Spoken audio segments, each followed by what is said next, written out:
News కు స్వాగతం. నా పేరు కిరణ్ కుమార్. ఇప్పుడు హెడ్లైన్స్. మీ అందరి సహకారంతో, ప్రభుత్వ సహకారంతో మా నాయకులు చంద్రబాబు నాయుడు గారు, లోకేష్ గారు, అట్లాగే పవన్ కళ్యాణ్ గారు విశేష చేసి ప్రపంచంలో ఉన్న సుమారు 50 దేశాల నుంచి ప్రతినిధులు రప్పించి ఈ భాగస్వామ్య సదస్సు దావోస్ కన్నా మించి బ్రహ్మాండంగా జరిపించి ఈ దేశంలోనే ఆంధ్రప్రదేశ్ ఊహానికి చేసినందుకు ముఖ్యంగా మా నాయకులకు, ప్రభుత్వానికి, మీకు అందరికీ కూడా నమస్కారాలు తెలియజేసుకుంటూ, మరి ఈ సందర్భంగా మన రాష్ట్రంలో ఉన్న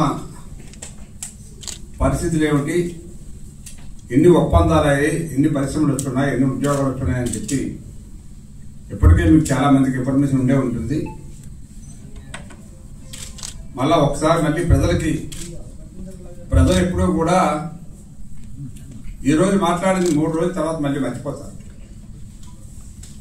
మనం ఏం చేసినా, మనం ఏం చేసినా అది మానవ సహజం.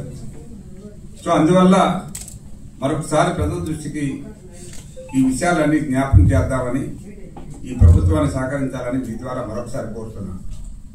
ముఖ్యంగా ఈ సదస్సు మన రాష్ట్రంలో సుమారు 613 ఒప్పందాల ద్వారా 13,25,716 కోట్ల పెట్టుబడులు వచ్చినట్టు ప్రభుత్వం అంచనా వేసింది.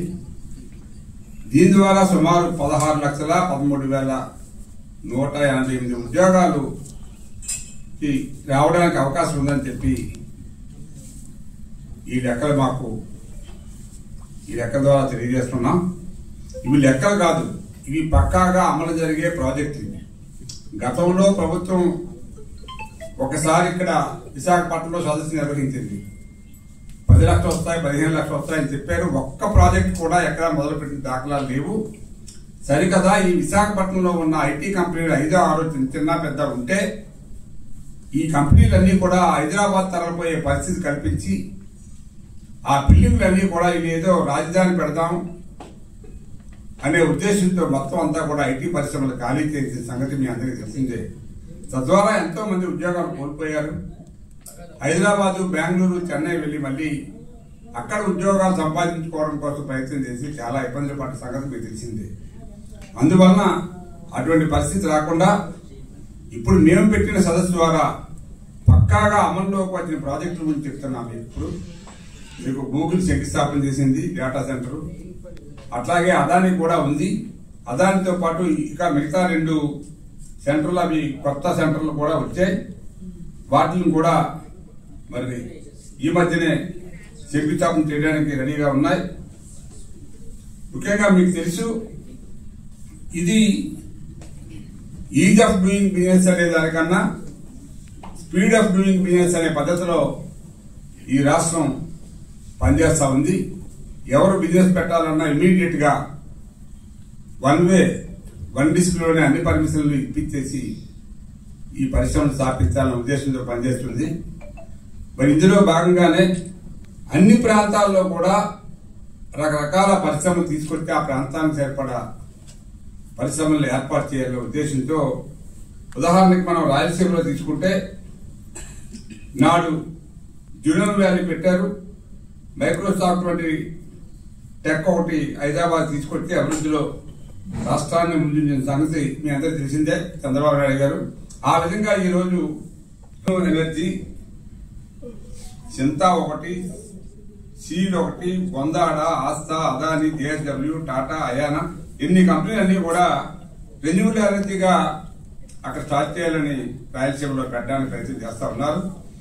దీని ద్వారా సుమారు ఆ ప్రాంతంలో విపరీతమైన ఉద్యోగ అవకాశాలు దొరుకుతాయి. దాని ద్వారా కాకుండా అనంతపురంలో బ్రైట్ ఫ్యూచర్, మీకు తెలుసు గ్రీన్ కో వాళ్ళు పెట్టారు. గ్రీన్ కో తర్వాత అతిపెద్ద ప్రాజెక్ట్ గ్రీన్ కో వాళ్ళది సుమారు 25,000 ఎకరాల్లో.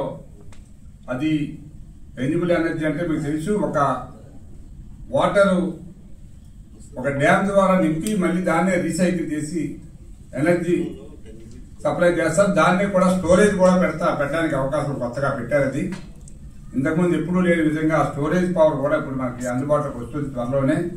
దాని ద్వారా కరెంటుకి ఎప్పుడూ లేని సమస్య లేకుండా ఈ రాష్ట్రంలో చేయాలని చంద్రబాబు నాయుడు గారు ఆలోచనతో ఉన్నారు.